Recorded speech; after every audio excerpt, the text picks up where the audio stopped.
સ્વદેશી corona vaccine કોવેક્સિનનો trial હવે 12 વર્ષથી વધારે ઉંમરના બાળકો પર પણ થઈ શકે છે. કેન્દ્ર સરકારે આ માટે ભારત બાયોટેકને મંજૂરી આપી દીધી છે. કોવેક્સિન અત્યારે ત્રીજા તબક્કાના ટ્રાયલ ફેઝમાં છે. ગત રાઉન્ડમાં પણ 12 વર્ષથી વધારે ઉંમરના કેટલાક બાળકો પર તેનો ઉપયોગ કરાયો હતો. વેક્સિન સંપૂર્ણપણે સલામત હોવાની મળી માહિતી. તો સિરમ ઇન્સ્ટિટ્યૂટની કોરોના રસી કોવિશિલ્ડને પણ મંજૂરી. સિરમના સીઈઓ આદર પૂનાવાલાએ કહ્યું કે રસી પ્રતિ ડોઝ સરકારને ₹200માં વેચવામાં આવશે. બજારમાં રસીની કિંમત પ્રતિ ડોઝ 1000 હશે. કોરોનાની 2 ડોઝની રસી સરકારને 400 અને બજારમાં 2000માં વેચાશે.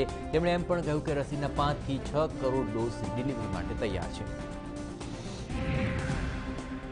કોરોના મહામારી સામેની જંગમાં ભારત મહત્વના સ્થાને પહોંચી ચૂક્યું છે. વેક્સિનના જરૂરી જથ્થાને લઈને નીતિ આયોગે સ્થિતિ સ્પષ્ટ કરી. હેલ્થ વર્કર્સ અને ફ્રન્ટલાઇન વોરિયર્સ માટે રસીકરણના પહેલા તબક્કામાં વેક્સિનનો પૂરતો જથ્થો સ્ટોકમાં છે. નીતિ આયોગે કહ્યું કે કેન્દ્ર સરકાર ટૂંક સમયમાં વેક્સિનની ખરીદી અને વિતરણની યોજના જાહેર કરશે.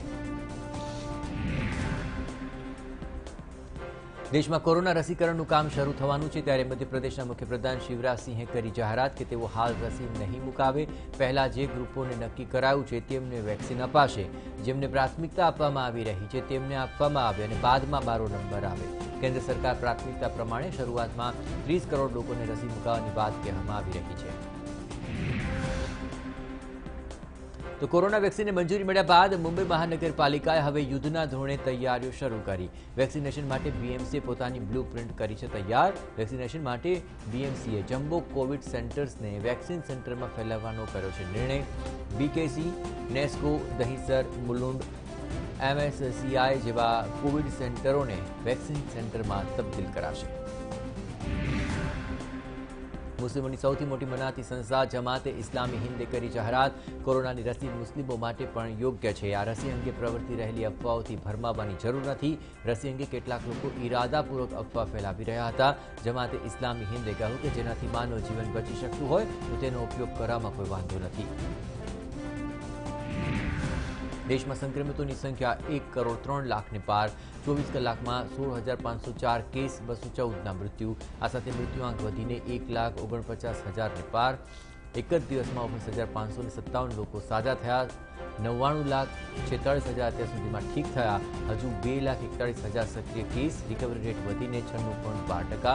મૃત્યુદર ઘટીને 1.44%. ભારતમાં બ્રિટનથી આવેલા પ્રવાસીઓમાં મળેલા કોરોનાના નવા પ્રકારના દર્દીઓની સંખ્યા વધીને 38 પર પહોંચી.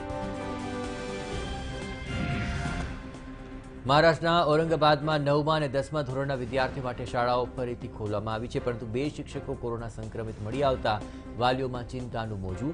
મનપાએ કહ્યું કે તમામ શિક્ષકો માટે કોરોના વાયરસ પરીક્ષણ ફરજિયાત બનાવ્યું. બીજી તરફ ઉત્તર પ્રદેશના પ્રયાગરાજમાં પણ 2 અને રસુદાબાદમાં કોલેજના કેટલાક પ્રોફેસર સંક્રમિત થયા. તામિલનાડુની રાજધાની ચેન્નઈમાં એક લક્ઝરી હોટલમાં વધુ 20 સંક્રમિતો મળ્યા. અત્યાર સુધીમાં 125 લોકોના કોરોના સંક્રમણ થયું હતું. બીજી તરફ કોરોના સંકટ વચ્ચે સરકારે 100% પ્રેક્ષકો સાથે થિયેટર ખોલવાની આપી મંજૂરી. કેન્દ્રે 50% દર્શકો સાથે થિયેટર ખોલવાની મંજૂરી આપી છે, પણ તામિલનાડુ સરકારે આ પ્રતિબંધ હટાવી દીધો છે.